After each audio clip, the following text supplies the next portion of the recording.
आसमान में उड़ने वाले नरेश गोयल की अर्श से फर्श तक की कहानी।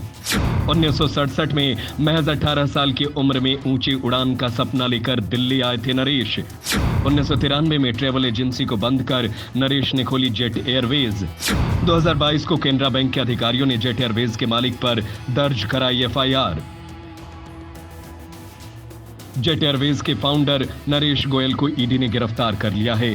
उन पर 583 करोड़ रुपए के बैंक फ्रॉड और मनी लॉन्ड्रिंग का आरोप है। वैसे जेट एयरवेज जैसी बड़ी एयरलाइन को खड़ा करके उसे सरताज बनाने वाले और फिर अर्श से फर्श पर आने वाले नरेश गोयल की कहानी किसी फिल्मी स्टोरी से कम नहीं है। लगभग 25 साल के ऑपरेशन के बाद भारी कर्ज में डूबने के चलते अप्रैल 2019 में जेट एयरवेज को बंद कर दिया गया, जिसके बाद कंपनी के मालिक नरेश गोयल पर विदेशी कंपनियों में पैसे लगाने और हेवन देशों में गलत ढंग से निवेश का आरोप है। केनरा बैंक से जुड़े 538 करोड़ रुपए की धोखाधड़ी का भी आरोप है उन पर। हालांकि आज उन्हें कोर्ट में पेश किया जाएगा।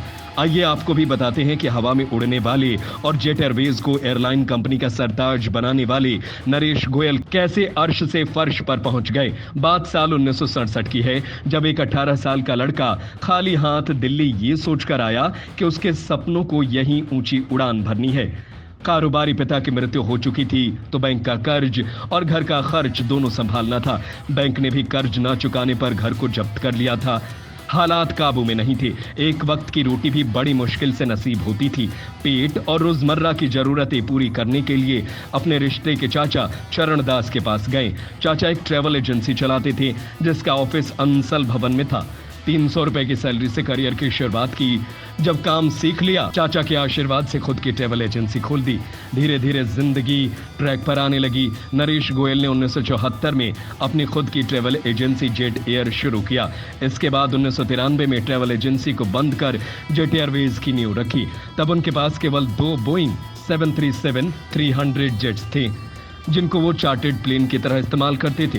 2002 में जेट एयरवेज ने मार्केट शेयर में एयर इंडिया को भी पीछे कर दिया। जेट एयरवेज के हालात 2002 से लेकर 2011 तक अच्छे चल रहे थे। शेयर मार्केट में आईपीओ लॉन्च करने से लेकर सहारा एयरलाइन को 2250 करोड़ रुपए में खरीदने का काम इसी दौरान नरेश गोयल ने किया। जेट एयरवेज को 27 नए हवाई जहाज, 12% मार्केट शेयर और कई इंटरनेशनल रूट्स भी मिले। साल 2012 में जुलाई में इंडिगो एयरलाइन ने मार्केट शेयर में रफ्तार पकड़नी शुरू की। इस बीच 2013 में एतिहाद ने जेट एयरवेज में 24% हिस्सेदारी भी खरीद ली थी। इंडिगो के तेजी से बढ़ने से जेट एयरवेज को काफी नुकसान होने लगा था। जेट का किराया इंडिगो के मुकाबले ₹1 प्रति किलोमीटर ज्यादा था। 2015 में जेट एयरवेज इंडिगो के सस्ते टिकट बेचने के ऑफर को बर्दाश्त नहीं कर पाई। जेट एयरवेज को इंडिगो के मुकाबले हर सीट पर प्रति किलोमीटर सिर्फ 50 पैसे ज्यादा कमाई हो रही थी। बस यहीं से शुरू हो गई जेट एयरवेज के अर्श से फर्श की कहानी। इसके बाद कंपनी के हालात बिगड़ते चले गए। नवंबर 2018 से लेकर अब तक जेट एयरवेज का शेयर गिरता गया। कंपनी को कई बार नुकसान उठाना पड़ा। 22 नवंबर 2018 को कंपनी स्वतंत्र निदेशक रंजन मथाई ने भी इस्तीफा दे दिया था। तब से ही कर्मचारियों की सैलरी पर भी मुश्किलें आ रही थी।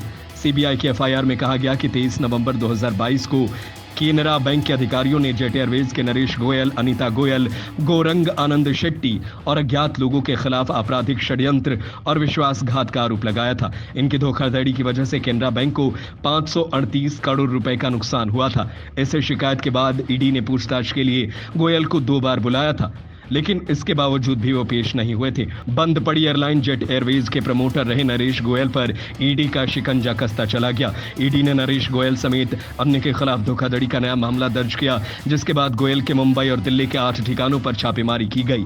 538 करोड़ रुपए के बैंक फ्रॉड के मामले छापेमारी के बाद उनकी मुश्किलें और बढ़ती चली गई। जांच एजेंसी ने केनरा बैंक की शिकायत पर एक नया मामला दर्ज किया। अपनी शिकायत में केनरा बैंक ने आरोप लगाया था कि उसने जेट एयरवेज इंडिया लिमिटेड को 848 करोड़ रुपए के कर्ज मंजूर किए थे, जिनमें से 538 करोड़ रुपए बकाया है।